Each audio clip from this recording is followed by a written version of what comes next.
young. Pretty much the last song, actually, that I wrote for the record. But it's my take on, like, that feeling that we all have of, you know, it's so easy to recall the past. For me, it's not necessarily what's better, but it's just that spirit. Not really getting caught up in, like, self-doubt, or not getting caught up in, like, these things that you think you have to be for yourself or for other people. You know, it's not really necessarily about being young. I don't think it's about that at all. I think it's just more about, like remember when we didn't care? Everything was so black and white, and we said, we're never gonna compromise, we're never gonna. That comes with being young, but I think that also is just it's something that anybody can, it's a place where anybody can live. Let's split up the end where we do come on, come on, come on. You know, we do that sounds good for me. Should we do that, or? Yeah. Some should join me on, like, just singing the main thing. That's what Daryl was doing. Okay, and then Klyde and I were going to start off and do that. Yeah. We sort of broke it up. Yeah. I was still staying with you. I like it. All right, cool. Stay with me, Daryl Hall. Are you hearing the backgrounds well enough on your monitors? Yeah. Because we can bring them up. No, I'm good. Thank you. I don't like to hear any other voices. Other than my own. Some of us are like that too.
faded sky slipping away.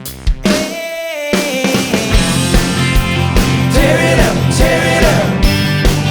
Tear out that page. I don't wanna grow up. Don't wanna act my age. Remember when we were young.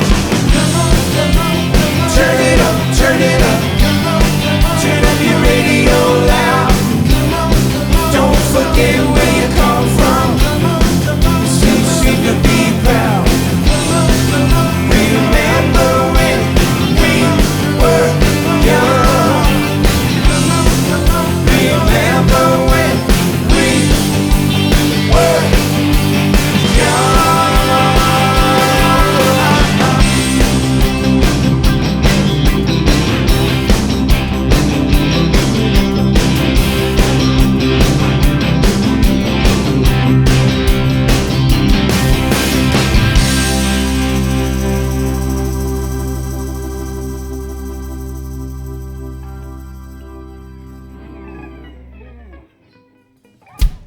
Hey, that felt good. Yeah, That sounded good to me. right on. Thank you. Failure Factory. You basically grew up on a summer camp? Are you in a summer camp? I didn't grow up on one, but I started going to summer camp when I was 10. Oh, well, that's almost And grown that's up. where I learned how to play guitar. Oh, That's where I learned how to be an adult, even though I was only a kid. no. Really? It's what taught me how to be a good person, and it's what, for me, I think it's what taught me how to be a musician, because like I started working there as a camp counselor after a while, and it's like long hours, no sleep, being with your friends, following this like crazy passion all the time, just like acting nuts all the time, playing music. That's how I got into playing guitar. Was I wanted, like, when I was a kid going to camp there, my favorite counselors were the ones who sang the songs around the campfire at night. And I wanted to be one of them. There were a lot of musicians. Yeah, well, a lot of bad musicians. Like, you know, how many guitars does it take to play a Neil Young song? Like, how many out-of-tune acoustic guitars does it take to play, like, Heart of Gold? But it was, you know, it shaped my musical, like, appetite, because the songs we sang around the campfire were like Joni Mitchell, Neil Young, you know, like all that stuff. And then getting into high school, though, I think is what allowed me to be a performer, because I learned how to put on a show for people. Not to say that what I do is a show, like, and not really me, because it is really me, but You have to be comfortable. it's, in front of yeah, people. you got, and it's on one hand, like, you're just kind of selling yourself, and you're copping out a certain, you know, you're not really being your whole self, or at least I felt in high school. I was just doing whatever they told me I needed to do. And that is not even like the beginning of some people's problems in high school.